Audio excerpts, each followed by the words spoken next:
नमस्कार, बहुत स्वागत है आपका। आप देख रहे हैं आपकी आवाज और आपके साथ मैं हूं आसिफ शेख। आपकी आवाज में आज बात नक्सल हमलों और हमलों पर सरकार की दलील की। छत्तीसगढ़ में पिछले कुछ दिनों से सामने आई नक्सली वारदातों पर विपक्ष का आरोप है कि कांग्रेस सरकार के राज में नक्सल पैर पसार रहा है, तो दूसरी तरफ सरकार की दलील है नक्सली बौखलाहट में इस तरह की घटनाओं को अंजाम दे रहे हैं क्योंकि उन्हें भर्ती करने के लिए लड़के नहीं मिल रहे और उनके साथी या तो मारे जा रहे हैं या फिर सरेंडर कर रहे हैं। कई सवाल हैं जिनके जवाब जानने की कोशिश करेंगे। एक खास पैनल भी हमारे साथ जुड़ेगा, तो आइए शुरू करते हैं आपकी आवाज।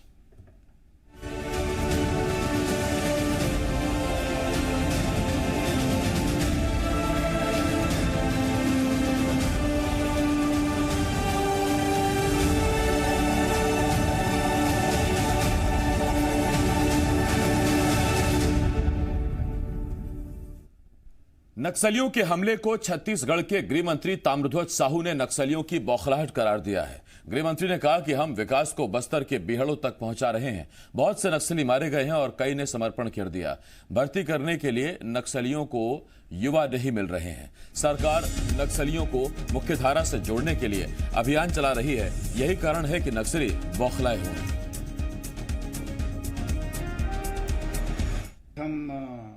हल पकड़ाएंगे तो वो बंदूक नहीं पकड़ेंगे। उस दिशा में विकास के काम को बस्तर के अंदर अंचल तक जवानों तक पहुंचा रहे हैं, जिसमें उनको अब नक्सली भर्ती करने के लिए लड़के नहीं मिल रहे। बाकी जगहों से सफाया उनका हो गया है।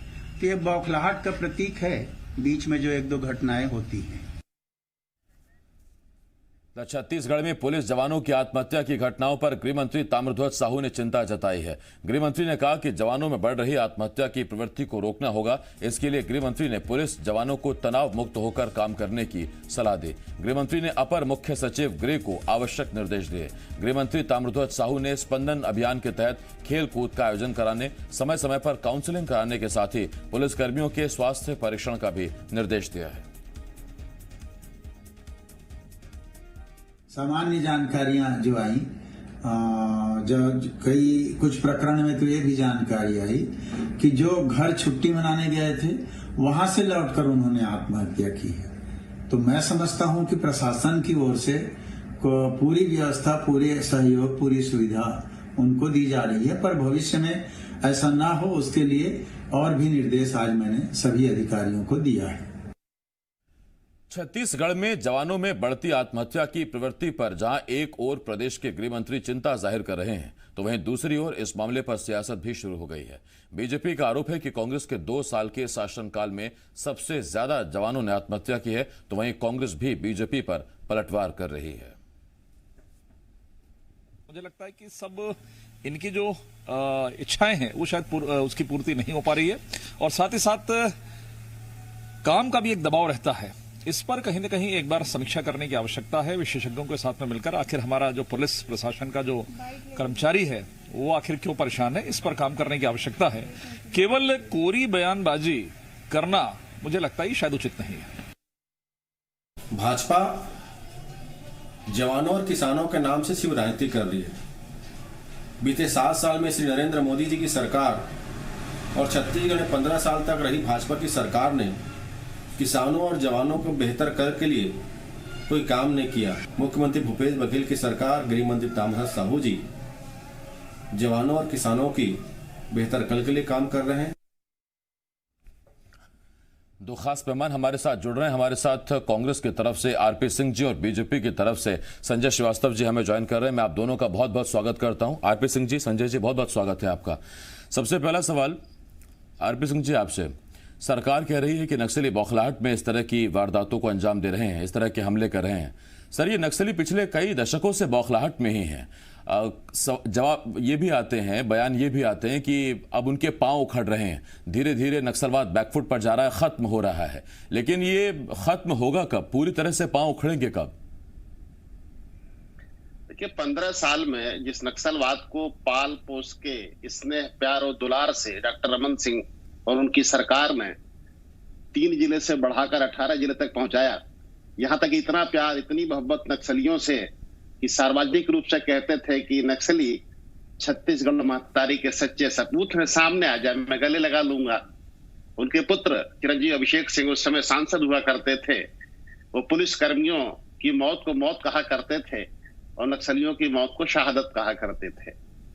तो किसी भी साल का, 15 साल में किसी भी साल का भारतीय जनता पार्टी का जिस नेता को डाटा सूट करता हो, उस एक साल का आंकड़ा लेकर बैठ जाए और हमारे किसी भी एक साल के आंकड़े से उसको मिला ले। केंद्रीय गृह मंत्रालय कहता है कि 40% नक्सली हिंसा में कमी आई है। सच्चाई यह है कि पिछले साल, अभी तो सत्ता में 2 साल हुआ है, पिछले साल 107 मुठभेड़ होती है जिसमें 65 नक्सलियों के शव बरामद होते हैं और ऑटोमेटिक वेपन के साथ दूसरे अन्य हथियार भी हमको मिलते हैं। इस साल 30 तारीख तक 96 मुठभेड़ हो चुकी है और नक्सलियों के शव बरामद हुए 31। ये बताता है कि नक्सली अब कमजोर हो गए हैं। जहां 65 हमारे गए थे पिछले साल, वो हो गए 31, क्योंकि उनकी संख्या बड़ी तेजी से गिर रही है।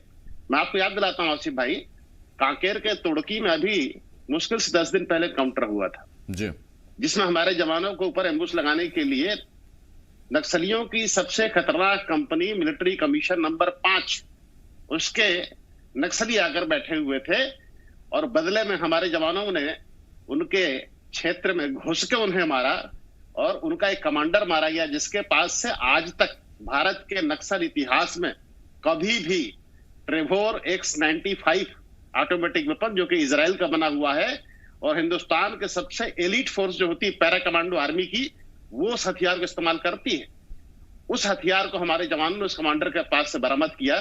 ये बताता है कि जवानों के हमारे हौसले कितने बुलंद हैं और सरकार उनके पीछे सीना तान कर खड़ी है कि आप चलिए, हम आपके साथ हैं। क्योंकि हमारे लिए ये नक्सली सपूत नहीं है, हमारे लिए हमारे सुरक्षा बल के जवान, हमारे अधिकारी सपूत है। हमारे लिए बस्तर की जो जनता है वो सपूत है। तो अपने जवानों के लिए, अपने अधिकारियों के लिए और बस्तर की जनता के लिए जो हमसे बन पड़ेगा वो हम बेहतर से बेहतर करने का प्रयास करेंगे। ठीक, आरपी सिंह जी, इस पर मैं आपसे एक छोटा सवाल और पूछना चाहता हूं, उसके बाद फिर संजय जी के पास आऊंगा मैं। सर, जब आपने केंद्र से अतिरिक्त बटालियन की मांग की तो केंद्र ने आपको अतिरिक्त बटालियन भी दी ताकि आप नक्सल से पूरी ताकत के साथ लड़ सकें। आपने उसका धन्यवाद भी किया। तो ये सारा क्रेडिट राज्य सरकार को जाता है क्या? देखिए, केंद्र से अगर कोई यहाँ सुरक्षा बल आए हैं तो पहली बार तो आए नहीं है। 50 से अधिक बटालियन यहाँ पर है। जब मनमोहन सिंह की सरकार थी उस समय से यहाँ काम कर रही है। हम तो 7 बटालियन की मांग किए थे, जिसमें से 5 बटालियन मिलने की मंजूरी हुई है। अगर केंद्र भी नक्सलवाद को लेकर गंभीर होता तो हमने 7 बटालियन मांगी थी, आप 1 बटालियन ज्यादा भेज देते, लेकिन ऐसा हुआ नहीं है। दरअसल देखिए आसिफ भाई, इस पूरे सिनेरियो को समझने की आवश्यकता है। जहां जहां नक्सलवाद बढ़ता है वहां भाजपा की सरकार क्यों होती है? जहां जहां आतंकवाद बढ़ता है वहां भाजपा की सरकार क्यों होती है? इस देश में तमाम बड़े हमले उसी समय क्यों होते हैं जब केंद्र में बीजेपी की सरकार होती है? तो राष्ट्र विरोधी ताकतों के साथ भारतीय जनता पार्टी का जो प्यार है वो पुराना है। क्योंकि देखिए, अंग्रेजों का दौर हो चाहे देश की आजादी का बाद, इनके एक नेता का नाम बता दीजिए जिसने देश की आजादी के लिए अपनी शहादत दी हो और आजादी के बाद देश की एकता को बचाए रखने के लिए जिसने शहादत दी। इनका तो सपना ही है देश तोड़ो, देश बेचो। तो जो ये 15 साल में यहाँ बोकर गए हैं, उस फसल को काटने में हमें समय लगेगा। लेकिन बड़े गंभीर आरोप आरपी सिंह जी आपने लगा दिए हैं बीजेपी पर, संजय जी पर। जवाब मैं संजय जी से ले लेता हूं, लौट रहा हूं मैं आरपी सिंह जी आपके पास। संजय जी, 15 सालों का वक्त था अब आपके पास और उस 15 सालों में हम अमूमन बयान सुनते रहे कि नक्सली बौखलाहट में हैं, बस चंद दिन और उनके पांव उखड़ रहे हैं। लेकिन 15 साल भी बीत गए और फिलहाल अभी कांग्रेस भी वही दावा कर रही है जो किसी वक्त में आप किया करते थे कि बौखलाहट में है, उनके पांव उखड़ने लगे हैं। देखिए आसिफ जी, सबसे पहले तो ये बोल बच्चन की सरकार के प्रवक्ता का बयान में सुन रहा था। जितने हल्के लहजे में इन्होंने आरोप लगाया, जिन शब्दों का प्रयोग किया, शायद मुझे लगता है उचित नहीं है। और आपने तो इनके लिए गंभीर विषय हो सकता है, गंभीर हमला हो सकता है, लेकिन ये बहुत ही हल्का आरोप, जो कहते हैं ना कि जब जवाब नहीं होता सरकार के पास में तो हल्का जवाब या हल्का सवाल करने का प्रयास करते हैं। देश की आजादी के बाद से सवाल खड़े करने से लेकर कि हमारी सरकार रहती है। अभी मैं 2-4 उदाहरण बताऊंगा तो शायद ये शांत हो जाएंगे। अब चलिए मैं छोड़ देता हूं, मैं जीरम की ही बात करता हूं। केंद्र में सरकार किसकी थी? ये कहते हैं ना केंद्र में बीजेपी की सरकार रहती है तब हमले होते हैं। मैं तो केवल एक बात कर रहा हूं, स्वीकार कर लीजिए तो मैं पूरे आरोप को स्वीकार कर लूंगा आज कि 2013 में जीरम यूपीए की सरकार के कारण हुआ। इतना मेरे मित्र स्वीकार कर ले तो मैं सब आरोपों को स्वीकार कर लूंगा। इसलिए हम शराबबंदी तो यहां नहीं हुई, लेकिन वैचारिक रूप से संक्रमण कांग्रेस के नेताओं में हो गया। यदि सरकार के पास में जवाब नहीं है, सरकार के प्रवक्ता के पास में जवाब नहीं है, तो कम से कम सही तरीके से जवाब देना चाहिए। आप क्या बोल रहे हैं? वेपन्स, इजराइल के वेपन्स के लिए तारीफ कर रहे हैं। अब मैं सवाल खड़ा कर दूं कि भैया वेपन्स क्यों आया 2 साल में? आपके समय पकड़ाया, कहां आया, कहां से, उसकी ओरिजिन तो बता दीजिए पहले। इजराइल का वेपन पकड़ाया हमारे जवान। अरे आपके जवान तो जिस तरीके से 15 दिन, 20 दिन और 2 महीने के अंदर में लाइन से मैं गिनाऊंगा, मेरे पास कम से कम 51 सूची है, पढ़ूंगा तो 15 मिनट लग जाएगा, जो आपके में लगातार घटनाएं हुई है। बात करूं क्या मैं बासागुड़ा तर्रेम की, या दंतेवाड़ा जिला में हांदासाड़ा के जो सरपंच के पति की मृत्यु हुई, या सुकमा जिले में जो हमारे नक्सली जो शहीद हुए हैं उनका नाम मैं लूं क्या, जिनको भालेराव जी को? तो लगातार रेंजर उड़ जा रहे हैं, अधिकारी उड़ जा रहे हैं, तमाम प्रकार के विषय हो रहे हैं। और आप कहते हैं कि हमारी सरकार है तो तब रहता है। तो भैया 1967 में जब नक्सलवाड़ी से स्टार्ट हुआ तब तो आप ही थे चारों तरफ, राज्य में भी आप थे, केंद्र में भी आप थे, उसके बरसों बरस थे। आपने पोषित क्यों किया? आपने क्यों नहीं समाप्त किया इसको, जिसके लिए आज सब लोग जूझ रहे हैं? आरोप प्रत्यारोप तो चलेगा राजनीति में, कहीं दिक्कत नहीं है, लेकिन उसका ओरिजिन तो आपके खाते में ना, आपके इतिहास में जुड़ गया, कांग्रेस के इतिहास में, कि कांग्रेस की सरकार केंद्र में थी तब नक्सलवाड़ी से नक्सल का जन्म हुआ, नक्सल का उदय हुआ, और वो लगातार चलता रहा और आज तक चलता रहा है। इसलिए आप अपनी नाकामियों को छुपा नहीं सकते हैं। इसलिए मुझे लगता है बड़ी गंभीरता के साथ में यदि कोई घटना है, कुछ है, कुछ विषय है, संजय जी, तो जिस मजबूती के साथ आरपी सिंह जी दावा कर रहे हैं कि आपको लगता है कि वाकई नक्सल घटनाओं में कमी आ रही है छत्तीसगढ़ में?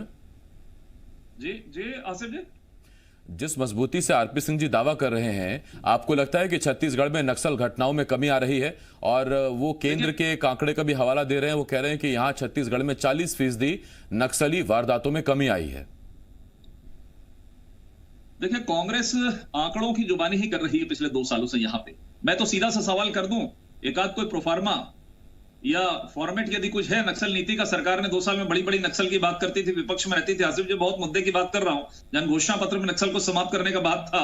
कोई नक्सल नीति यदि इनकी बनी है, उसकी एक कॉपी जो है वो सामने यहां पर स्टूडियो के अंदर में दिखा दे।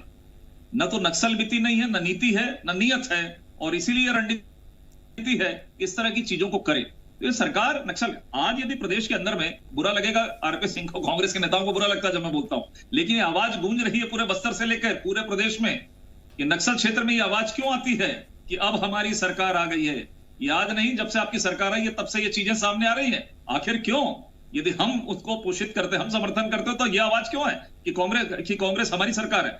तो मुझे लगता है आसिफ जी, जब यदि इतना गंभीर विषय को लेकर आपने किया है, ठीक है, हमारी सरकार ने भी ईमानदारी के साथ में लड़ा, कुछ असफलताएं भी हमारे साथ में जुड़ी, कुछ बड़ी घटनाएं भी हम स्वीकार करते हैं, लेकिन आप कोरीबाजी करके, केवल बयानबाजी करके नक्सल घटनाओं को आप छुपा सकते हैं? कल यदि असिस्टेंट कमांडर नितिन भालेराव यदि उस आईडी विस्फोट में मारे जाते हैं, तो आप उसके बाद भी ये कहते हैं कि इस तरह की चीजें हैं। यदि सरपंच के पति को मारा जा रहा है, ग्रामीणों को मुखबिरी के नाम से मारा जा रहा है, रेंजर को उठा लिया जा रहा है, अधिकारियों को मारा जा रहा है, लगातार इस तरह की घटनाएं हो रही हैं, बावजूद इसके आंकड़ों की बाजीगरी कि ऐसा है वैसा है, तो मुझे लगता है यदि गंभीरता थोड़ी भी है सरकार के अंदर में, सरकार के प्रवक्ताओं में, तो मुझे लगता है कि ये क्यों हो रहा है, इस पर जवाब आरपी सिंह जी के पास जा रहा हूं मैं, आता हूं आपके पास। संजय जी, सर, नीति मांग रहे हैं कि क्या नीति है, और जनता भी जरूर जानना चाहेगी कि नक्सलवाद को जड़ से खात्मे के लिए कांग्रेस सरकार ने क्या नीति तैयार की है? देखिए, असल में संजय श्रीवास्तव जी कोई आरोप नहीं लगा रहे थे, वो अपने जो पिछले 15 साल के असफलताओं का अनुभव है उसको बता रहे थे। एक बात बड़ी जोर जोर से कही कि बस्तर में ऐसी आवाज सुनाई देती है कि नक्सली कहते हैं कि हमारी सरकार है। ये आवाज आपको सुनाई क्यों नहीं देती? आप इस प्रदेश के सबसे बड़े चैनल हैं। ये आवाज बस्तर की जनता को सुनाई क्यों नहीं देती है? ये आवाज बस्तर में रहने वाले पत्रकारों को सुनाई क्यों नहीं देती है? खाली बीजेपी के नेताओं को सुनाई देती है, क्यों? संजय जी, आ रहा हूं मैं आपके पास, एक मिनट सुनिए। हमको जो सुनाई देता है वो ये सुनाई देता है कि नक्सली छाती पीटते हुए गली गली में घूम रहे हैं कि हमारी सरकार चली गई, अब हमारा क्या होगा। दूसरी बात जो आपने कही कि भारतीय जनता पार्टी के नेता हमसे पूछ रहे कि नक्सल नीति क्या है, तो आपकी नीति क्या थी 15 साल में? आपने बताया हमको, प्रदेश की जनता को बताया? कभी उनको शहीद का दर्जा देते थे, कभी सपूत कहते थे। हमारी नीति तो पहले दिन तय हो गई थी, विश्वास, विकास और सुरक्षा, ये 3 कदमों पर हम चलेंगे। नक्सलियों से कोई बातचीत नहीं करेंगे, हम नक्सल प्रभावित जो लोग हैं उनसे बातचीत करेंगे। सरेंडर करना है, संविधान के दायरे में रहकर कानून का पालन करना है, तो आपका स्वागत है।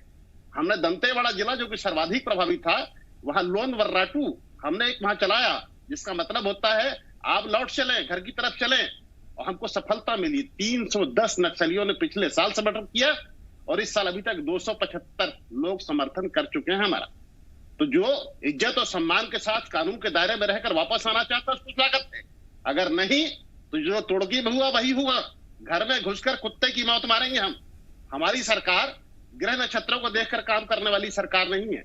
हम जनता के मनोभाव, जनता की मनोदशा और ग्राउंड की रियलिटी को देख के काम करने वाले लोग हैं। इन्हीं के गृह मंत्री हुआ करते थे, आपके पास रिकॉर्डिंग होगी आपकी लैब में, जो नक्सली हमला हो जाता तो कहते थे कि ग्रह नक्षत्रों की दशा ठीक नहीं है।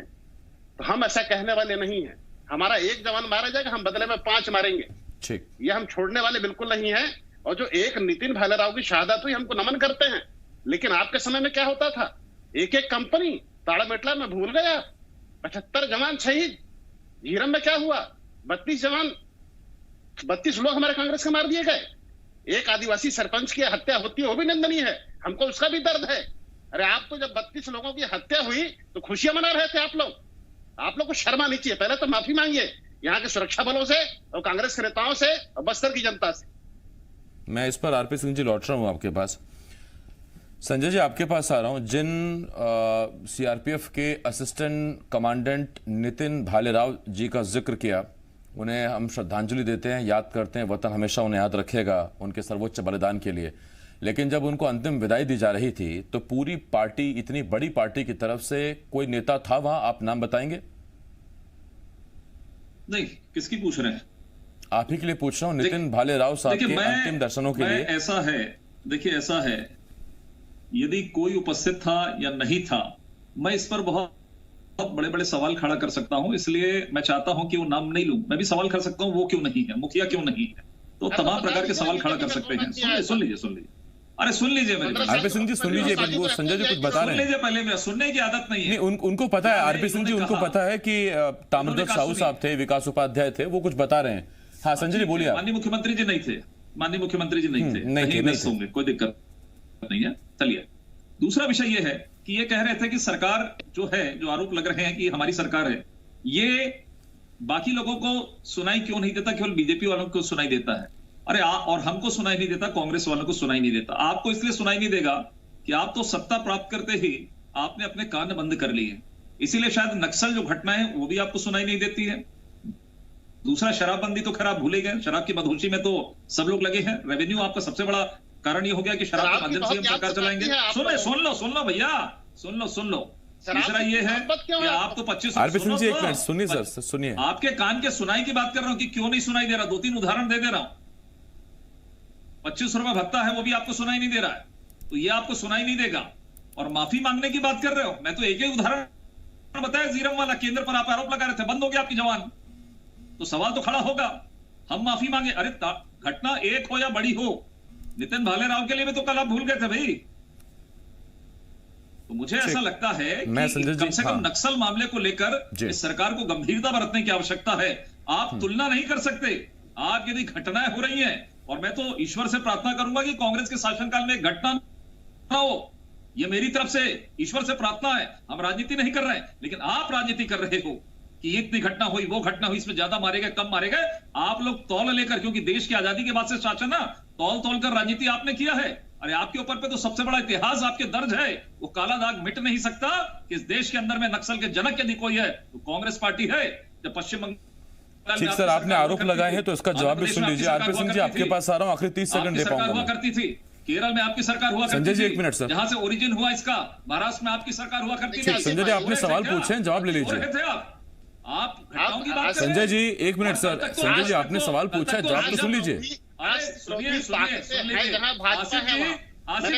संजय जी जब आप बोल रहे थे, मैंने आरपी सिंह जी को चुप कराया था, अब आपने सवाल पूछा तो सुन लीजिए सर। बीजेपी की सरकार, अमरनाथ यात्रियों पे हमला बीजेपी की सरकार, पठानकोट पे हमला बीजेपी की सरकार, झीरम घटना में इनके नेता मारे जाते हैं, अरबी के सेक्टर पुरी में अटैक होता है, हमारे पास में सबूत जेब में है, लेकिन सरकार के सामने सबूत बीजेपी की सरकार जब रहती है उसी समय आतंकवादी बढ़ती है। ठीक सर, वक्त खत्म हो गया। बहुत धन्यवाद आरपी सिंह जी, संजय जी, बहुत बहुत शुक्रिया आपका हमारे साथ जुड़ने के लिए।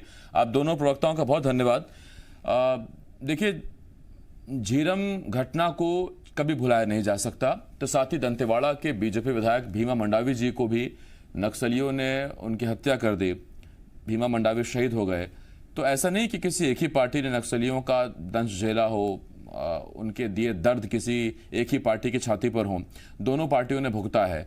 सवाल ये उठता है कि बार बार जो बयान आते हैं कि नक्सलियों की बौखलाहट है, पांव उखड़ रहे हैं, ये आखिरी दम है, दिया बुझने वाला है, सांसें उखड़ रही हैं, ये कई सालों से आप भी बयान सुन रहे होंगे, लेकिन पूरी तरह से नक्सलियों का दम उखड़ेगा कब, उनके पांव उखड़ेंगे कब, ये बहुत बड़ा सवाल है। सियासत इस पर हो रही है, जवाब कब मिलेगा फिलहाल तो पता नहीं। छोटे से ब्रेक के लिए हमें रुकना होगा, बहुत जल्द लौट रहे हैं।